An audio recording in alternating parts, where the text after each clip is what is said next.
आप ड्राइवर का काम करते हैं, आप जो गाड़ी है उसको खींचते हैं, उसमें कूड़ा भरा होता है। अगर आपकी गाड़ी से किसी को चोट लग जाती है तो क्या व्यवहार आपको देखने को मिलता है? इस बारे में मैम मुझसे तो खुल के कहा गया है, कहीं अगर कुछ होता है तो मेरी कोई जिम्मेदारी नहीं है, ये आप समझिए मैम। ठेकेदार ने आपको सीधा आपके ऊपर ही जिम्मेदारी हाँ, वो आप समझिए, हमसे कोई मतलब नहीं है। अगर किसी गाड़ी से टक्कर हो जाती है तो उसका खर्चा आप ही देंगे? वो सब मुझे देखना है, उससे कोई मतलब नहीं है। उससे जो कि कोरोना से लेके आज तक जो कि मेरा PF हेल्थ बीमे का पैसा, हर चीज़ का पैसा कट रहा है, मेरा हर डॉक्यूमेंट जमा है। आज तक अगर मैंने हेल्थ बीमा मेरा अगर हो रहा है विभाग की तरफ से, तो मेरा कार्ड आज तक नहीं मिला है कि अगर मेरे परिवार को कुछ अगर हो जाता कोरोना में, मुझे कुछ हो जाता, तो उसका कोई भी लाभ मेरे पास नहीं है, ना उसका कोई प्रूफ मुझे दिया गया। जबकि आपका PF भी कटता है, आपके सारे डॉक्यूमेंट जमा है। PF का भी पैसा कम है, आता ही नहीं है। डाला नहीं डाला। कितनी तनख्वाह है आपकी? 8,500 है। 8,500 में PF भी कटता है, आपका ESI भी कटता है, कितना? 8,500 काट पीट के मुझे डालते हैं। तो जो बाकी पैसा है उसकी कोई डिटेल आपके पास नहीं है? उसकी कोई डिटेल नहीं है। और आपने पूछा नहीं ठेकेदार से? पूछता तो कहते हैं कि ऐसा है, ये सब ऑनलाइन हो रहा है। और जो मैंने हेल्थ बीमे का जो पूरा फॉर्म, बच्चों का आधार, वाइफ का आधार, अपना आधार मैंने जो जमा किया वहाँ पे, उसकी डिटेल मेरे पास है। मगर जो चीज़ मुझे वहाँ से बन के मिलनी चाहिए कि कार्ड अगर तो मेरे बच्चों को कुछ हो जाता है या मुझे कुछ हो जाता है, मैं किसी हॉस्पिटल में अगर जाता हूँ तो मैं किस बिना पे जाऊँगा? भाई उसका कोई कार्ड मेरे पास होना चाहिए। तो आपको ये डॉक्यूमेंट नहीं, आपके पास कोई हेल्थ कार्ड नहीं है? नहीं, कुछ नहीं दिया है। तो ठेकेदार से आपने फिर मांग नहीं की उस चीज़ की? मांग किया हमने, तो वो अब ये कह रहा कि ऐसा है, आप जाइए अपने विभाग से बात करिए। अब माँ मैं किससे बात करूँ जाके, किससे कहूँ जाके? एक चक्कर नहीं, मैंने क्या चक्कर का इस चीज़ के लिए। कितने साल हो गए आपको नौकरी करते हुए? मुझे इसमें लमसम में करीब 7-8 साल हो गया। 7-8 साल से आप ठेकेदारी में हैं? जी। आपको पक्का नहीं किया गया? जी नहीं, और मुझे लगता भी नहीं कि ये करेंगे। मतलब आपको आपकी ड्यूटी का कोई भरोसा नहीं है, कब ठेकेदार आपको हटा दे? वो तो सीधा कहते हैं करना हो करिए। मेरी 8 घंटे की ड्यूटी है, अभी टाइमिंग क्या है? तो आप मतलब 8 घंटे से अगर एक्स्ट्रा कर लेते तो उसका कोई पैसा नहीं है आपको? तो मैंने आप तो क्या सुबह का लगा हूँ, अभी इतनी टाइम क्या टाइम हो रहा है? उसके बावजूद मुझसे अगर कोई बात हो जाती है तो मुझसे सीधा ही कहा जाएगा कि डायरी रख दीजिए, चाबी रख दीजिए, आप जाइए। अगर आपसे आप बोलते हैं कि आपका टाइम, अगर मैंने कुछ बोला तो मुझसे कहते हैं नेता नगरी कर रहा हूँ। कर्मचारी अगर अपने परेशानी की अगर से मुझे कोई परेशानी है, मैं अपना दुख मेरे आप अधिकारियों में अगर आपके सामने रख रहा हूँ और मैं अगर बोल रहा हूँ, तो भाई जब मेरा परिवार नहीं चल पा रहा है तो मुझे उस चीज़ को लेकर के एक अंदर से गुस्सा इसे आती है। तो मैं अगर आपसे कह रहा हूँ तो आपको तो यहाँ नेता नगरी करना हो तो ऐसा डायरी चाबी रखो, आप घर जाओ। ये ठेकेदार सीधा कहता है कि अगर आपको नेतागिरी करनी है, अपने हक की बात आप कहेंगे तो आपको हटा देता है। ठेकेदार अधिकारी भी कह देता है जाओ, अधिकारी भी आपसे यही कह देता है? कह देता जाओ। अभी मैं बात कर रही थी तो कहा जा रहा था कि आप 24 घंटे हो गए आप सोए नहीं हैं, तो ऐसी क्या परेशानी थी आप सोए नहीं हैं? आप सब परेशानी क्या है? देखिए सुबह से लगाओ, काम चल रहा है, काम हो रहा है। तो किस चीज़ के लिए सफाई, कौन सी 24 घंटे से सफाई कर रहे हैं आप? अब ये तो अधिकारी लोग बता सकते हैं किस चीज़ की साफ सफाई हो रही है। 8 घंटे आपकी ड्यूटी को हो गए, खत्म हो गया और आप दूसरे दिन भी उसी कंटिन्यू सफाई कर रहे हैं? हो रही है। अब अधिकारी लोग कहते हैं नहीं करेंगे, तो उनका जवाब तो मैंने आपको पहले दे दिया, नहीं करना हो तो आप डायरी चाबी रखो, जाओ।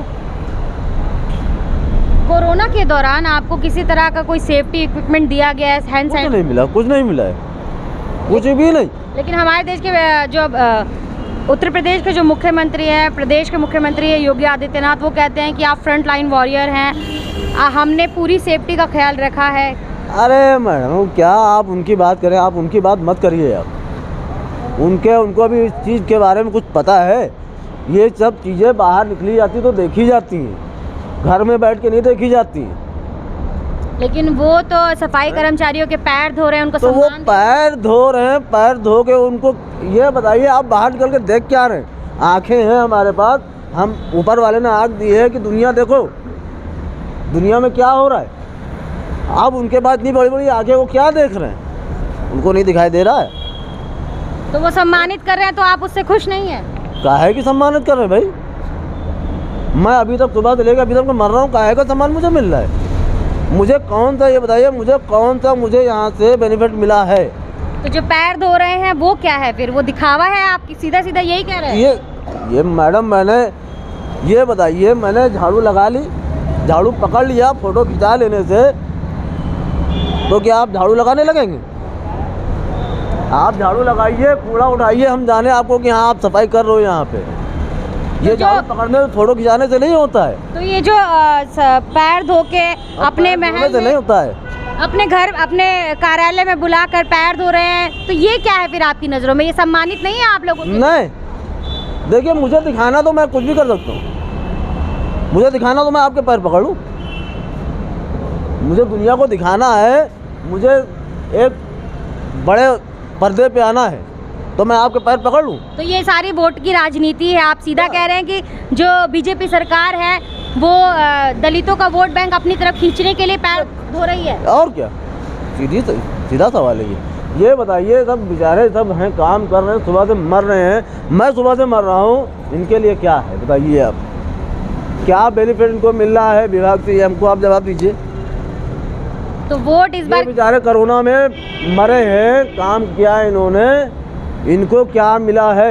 अगर मान लीजिए इनको अगर कोरोना हो जाता है, घर में जाते, इनके बच्चों को हो जाता है, इनकी मैं खुद अपने आपको बता रहा हूँ, मैं अगर घर में जाता, मुझे हो जाता, मैं घर में जाता, मेरी वाइफ को हो जाता, मेरे बच्चों को हो जाता, तो उसके पास मेरे पास क्या इन्होंने विभाग ने कर रखा है या सरकार ने कर रखा है जो मैं उनका इलाज कराता?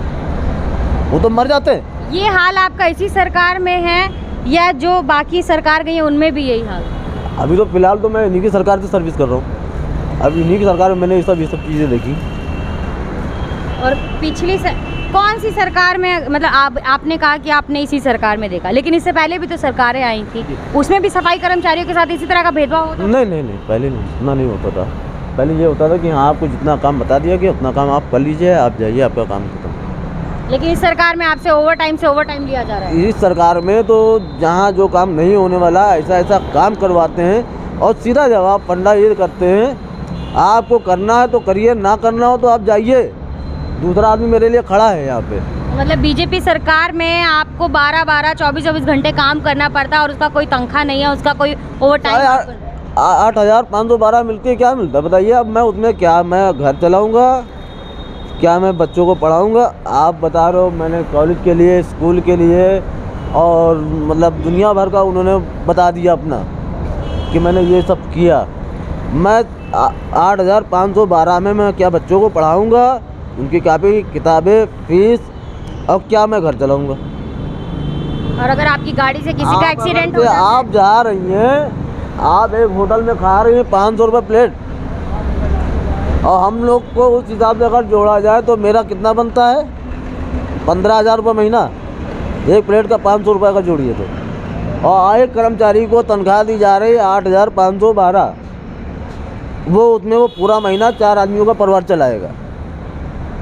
आप अकेले 500 की प्लेट खा सकते हैं, हम 500 मतलब 8,512 में 4 आदमियों को पाल लेंगे। और काम आपसे 24 घंटे लेंगे? काम 24 घंटे आपको चाहिए। अब आपको क्या लगता है कि कौन ऐसा मुख्यमंत्री बने जो आपके मुद्दों को जाने, आपके पक्ष की बात को रखे? क्या लगता है आपको? अगर चंद्रशेखर जी अगर आ जाएंगे तो उनको भी सपोर्ट करेंगे। चंद्रशेखर आपको लगता है कि आपके मुद्दों को समझेंगे, आपके मुद्दों को उठाएंगे? मैंने ये चीज़ तो मैंने अभी लोकल मैंने उनको मतलब सामने से नहीं देखा है, मगर जहाँ जहाँ कोई अगर ऐसा कांड या कुछ ऐसा हुआ है तो वो इंसान ऐसा है कि वक्त ज़रूरत पे वो इंसान पहुँचा है। तो देखा आपने, जो सफाई कर्मचारी में जो ड्राइवर पद पर है उनको 8,512 रुपये मिलते हैं, जो उनका पीएफ कटता है, जो उनका एएसआई कटता है, उस कटने का हिसाब इनको नहीं दिया जाता। डॉक्यूमेंट इनके पास ये पूरे जमा कर देते हैं और इनकी गाड़ी से अगर कोई दुर्घटना हो जाती है तो उसका पैसा भी यही भरते हैं। तो आप सोचिए उत्तर प्रदेश में सफाई कर्मचारियों के क्या हालात हैं। बबीता गौतम के साथ आप देख रहे हैं द मूक नायक।